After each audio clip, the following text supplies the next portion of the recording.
Welcome to the second session for this of this morning, and we have Professor KG Arun of CMI acting as the chair for this session. Arun, over to you. Yeah, hi, and welcome you all. So we have 4 talks in this session on gravitational wave, astrophysics and physics by 4 of the relatively younger colleagues in the field of gravitational waves, and Divyajyoti from IIT Madras, Parthapati Mahapatra from CMI, then Kaustav Chandra from IIT Bombay, and Pankaj Saini from CMI.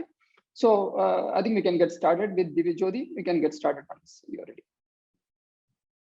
I'll give you warning in 10 minutes. I'll give you a 2-minute warning. Are you able to see my screen and can you hear me? Yeah. Yes, we can. Okay, good morning, everybody. Today I'll be talking about the observation of higher modes of gravitational radiation in the third generation detectors. This work was done in collaboration with Preet Bakshi, Dr. Chandrakant Mishra, and Dr. KG Arun. And the slides are based on the paper, which has been linked on the first slide. So I will directly go to the introduction. So in GWTC2, which was the second gravitational wave transient catalog, LVK collaboration reported the detection of higher modes for these 2 events, 1904-12 and 1908-14. Both of these events were asymmetric in their component masses, meaning they had a high mass ratio. Now, after the release of the third catalog, a few more events with large mass ratios have been recorded, with the one event 1912-19 being with a high mass ratio as high as nearly Q equals 30. So why mass ratios and why large mass ratios are important for this study is because the higher modes get activated when the masses are asymmetric. Also, higher modes are observed in systems which are not face-on, meaning which are non-optimally oriented to the line of sight. Hence, this study, the first part of this study focuses on how these modes are activated in the mass ratio inclination angle plane, which will be the first part of the study. Also, these higher modes, since they beat at a higher frequency than the dominant 2-2 mode, they enter the detector band earlier than the 2-2 mode. Hence, they increase the mass reach of the detectors. Also, they lead to better parameter estimation studies and consequently leading to better measurement of the cosmological parameters. So the second and third part of this study is based on how the detection of higher mode varies for the GWTC2 events if third generation detectors were operational today. And the last part of the study is a population study based on the third generation detector networks. Now, the detector networks that we have chosen are the upgraded second generation detectors, which include LIGO A+ and Voyager, as well as the third generation detectors, which include Cosmic Explorer, an L-shaped detector with each arm length has 40 kilometers, and Einstein telescope, which is going to be an equilateral triangle with the arm length of 10 kilometers, and the setup will be underground. Apart from higher sensitivities compared to the current detectors, these third generation detectors are going to increase the frequency range on the lower side, and they can go as low as between 1 to 5 hertz. This will also compound the effect in increasing the mass range of these detectors. The locations which have been chosen for all the detectors are given in this table. Coming to the waveform and detection criteria, we have chosen the higher mode waveform, which has been coded up in LAL with the name IMR Phenom HM. This waveform includes, apart from the dominant 2-2 mode, it includes the higher modes 3-3-4-4-2-1, 3-2, and 4-3. So the optimal SNR for each mode has been defined as given by equation 3, in which the strain of individual mode has been given by this equation.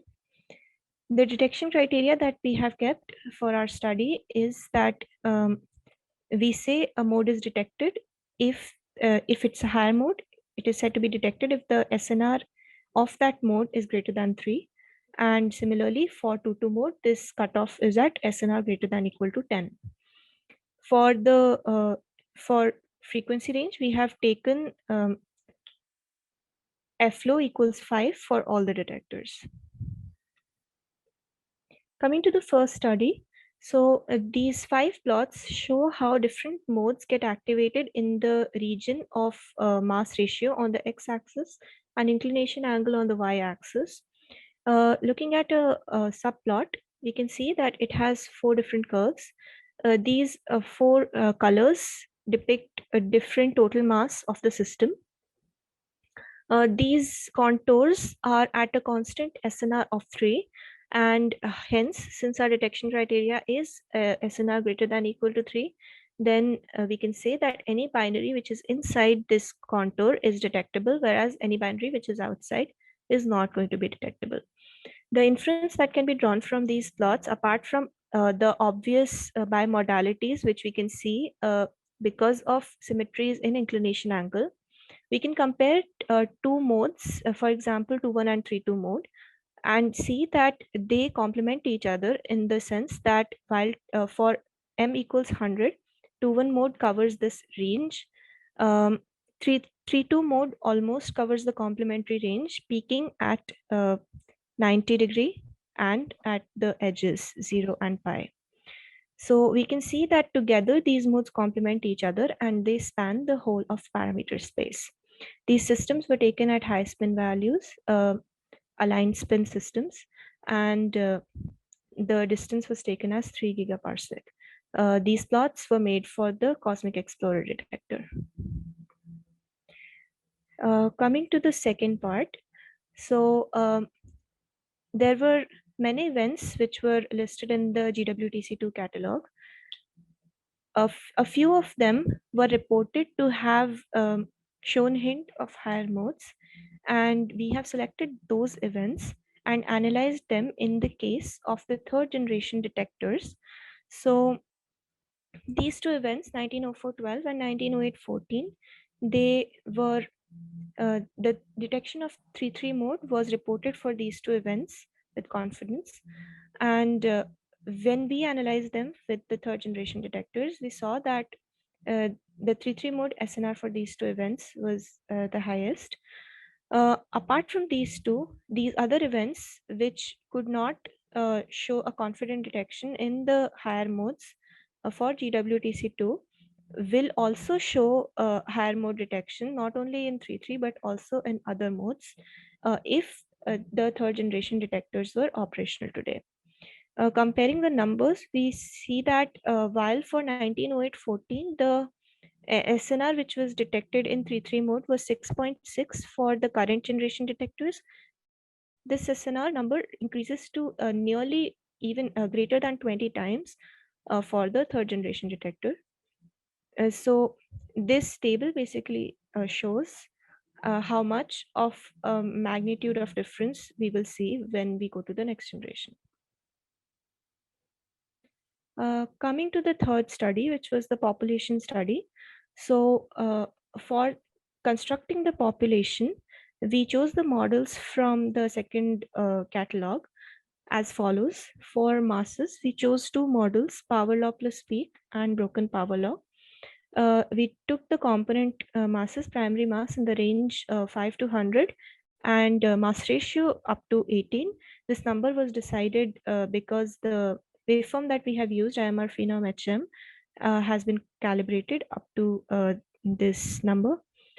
Then for spins, we chose the default model in the full range. Again, aligned spin systems. For luminosity distance, we chose the Meadow-Dickinson redshift evolution model, and we took it up to Z max equals 10, and the angles were varied in their full ranges. For each mode, the number of population points were 10,000. This shows a graphical representation of the population for mass models. So on the left is power law plus peak model, which we can see that the highest density of points are at at this where the power law has the maximum density, and then there is another peak which is a little bit fainter, but we can see that there is another peak here, which is the peak part of this model. And then for broken power law, we see that this distribution is rather smoothened. So coming to the population results. So on the left is the comparison between these two models. The numbers mentioned in the bracket are median values for each mode, and the dashed line shows broken power law, whereas the solid line shows power law plus peak. This vertical line is the detection criteria SNR equals 3, and we can read from the y-axis that for this plot is for third generation detector network. So we can see that for 3G detectors, You have got 2 more minutes to go, Divyajyoti. sure. For 3G detectors, we can see that nearly 30 to 35% of the population will show a detection in 3.3 and 4.4 modes. Similarly, for 2.1 and 3.2 modes, we will have a detection of nearly 10 to 15% in the third generation detectors, and similarly about 1% for 4.3 mode. Now comparing this with the upgraded 2G scenario, we see that this number 30 to 35% for 3.3 mode now drops to nearly 1 to 5% for the upgraded 2G detectors. So again, this shows us how huge of an upgrade the third generation detectors will bring to our detection rates. I will now just summarize. So different higher modes activate different regions of the mass ratio inclination angle parameter space, and the bi and trimodality of contours depicts the symmetries in inclination angle. Then several of the GWTC2 events would have led to detection of higher modes if the third generation detectors are operational today. For the third generation detector network, 3.3 and 4.4 modes are detectable in nearly 30% of the population, and for 10% of the sources, all 5 leading modes are detectable. These comparison studies show how the third generation detector network will increase our detection rates in the higher modes. Thank you. Okay, thank you, Divyajyoti. You're right on time. Thanks a lot. So, are there questions to Divyajyoti? I don't see any hands raised. Please raise your hand or just unmute and ask your I'm speaking. question. Yeah. Okay, if not, maybe I can start with a quick question. So you assume very high spin values, 0.9, 0.8 to get the SNR. So have you assessed how much of the effect will the spins make? For example, if you took zero spin thing, how much will be the difference in the SNR for the waveform models you use? Especially, how does it affect the detectability of the higher modes when they are non-spinning? Yes, so we also analyzed for low spin systems with nearly 0.2, 0.3 component spins. And for those, the numbers, the shape of the contours was exactly the same, but the numbers decreased by anywhere between 20 to 50% for different modes. So for this has been the numbers have been quoted in the paper. So for a few of these modes, the difference was huge. For example, for 4.4 mode, the difference was nearly 50%, but for 3.3 mode, the difference wasn't that much. So spins will increase the SNR, but the shapes will still remain the same. Yeah, thanks. Aditya has a question. Please go ahead, Aditya. Yeah, thanks, Divyajyoti. So I was wondering if you had done some similar analysis for the population of neutron star black hole systems, which will generally have, more high mode content. Not yet. So this study was done for binary black hole systems, and actually for NSPH, we will also have to take into account the waveforms which include the tidal deformability effects for neutron stars. So that hasn't, I mean, we haven't done a study with those systems. But I would expect that would not impact the higher mode detection that much. I mean, I don't think there'll be a lot of difference because this tidal phasings come at very high PN orders. Anyway, I just wanted to ask that Yeah, because I guess. I mean, do you have an idea of how the relative fractions that you mentioned? Do you have an idea of how many? I mean, what the relative fraction will be in that case for the 3-3 mode, let's say, in a population? No, I don't think I can give you a number right now. Oh, okay, thank you. Yeah. Okay, thanks. I think I know you have a question, Kaustav, but given the time, I would suggest you, you post it in the chat so that Divyajyoti can answer if you don't mind.